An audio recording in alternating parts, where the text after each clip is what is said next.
የአራት የፖለቲካ ፓርቲዎች ጥምረት የሆነው ትብብር ለኢትዮጵያ አንድነት በዛሬው ዕለት ለሰባተኛው ጠቅላላ ምርጫ ይፋዊ ቅስቀሳ ማካሄድ ጀምሯል።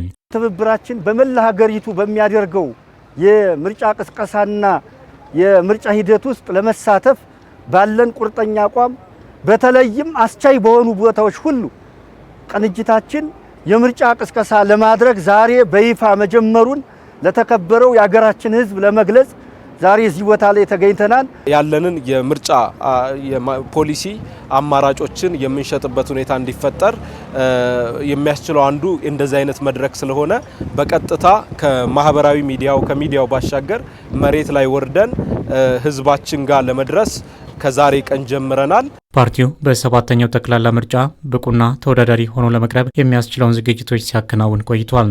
በሀገሪቱ ጉዳይ ላይ ንቁ ተሳትፎ የሚያደርጉ የተፎካካሪ ፓርቲዎችን አቅፎ እየሰራ ያለ ድርጅት ነው። ኢሃፓ አንዱ ነው። መያድ፣ እናት ፓርቲና ጊዮናዊት አማራ ሌላኛው ፓርቲ ነው ማለት ነው። እነዚህ ፓርቲዎች ባለፈው ቀናት ውስጥ ማኒፌስቶውን ለህዝብ በይፋ አስተዋውቀዋል። የተለያዩ የፖሊሲ አቅጣጫዎች ተነድፈው በማኒፌስቶ ተሰንደው ለወደፊቱ ቀጣይ መንግስት ብንሆን መምራት የሚያስችሉንን አቅጣጫዎች ያስቀመጥንበት ሁኔታ ነው ያለው ማለት ነው። ምርጫ የዲሞክራሲ መገለጫ በመሆኑ ዜጎች በድምጻቸው ዲሞክራሲያዊ መብቶቻቸውን ሊጠቀሙ ይገባል ያለው ጥምረቱም በተጨማሪም ለምርጫው ሰላማዊነትም የበኩሉን አስተዋጽኦም አበረክታለሁ ብሏል። ሰላማዊ መንገድ ነው የሚያዋጣው። በሰላማዊ ትግል ለውጥ ማምጣት ይቻላል። በምርጫ ለውጥ ማምጣት ይቻላል። ስላልተሰራበት ነው። በደንብ አልሰራንም። እስካሁንም ድረስ በድፍረት ተስፋ መቁረጥ ነው እስካሁን ድረስ ያለው። ተስፋ ሳንቆርጥ በደንብ ከሰራን ግን ሀገራችን ዲሞክራሲ ማጎናጸፍ ይቻላል። ሰላሙንም ማረጋገጥ የሚቻለው በዚህ ዲሞክራሲያዊ ስርዓት መሳተፍ ሲቻል ነው። ምርጫው እስከሚካሄድ ድረስ ቅስቀሳዎችን በየአካባቢው እናደርጋለን።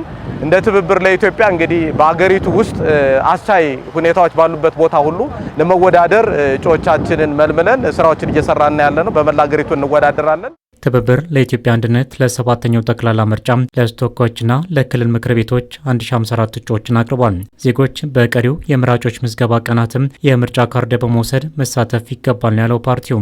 እጅና እግርን አጣጥፎ በመቀመጥ ምንም ለውጥ አይመጣም።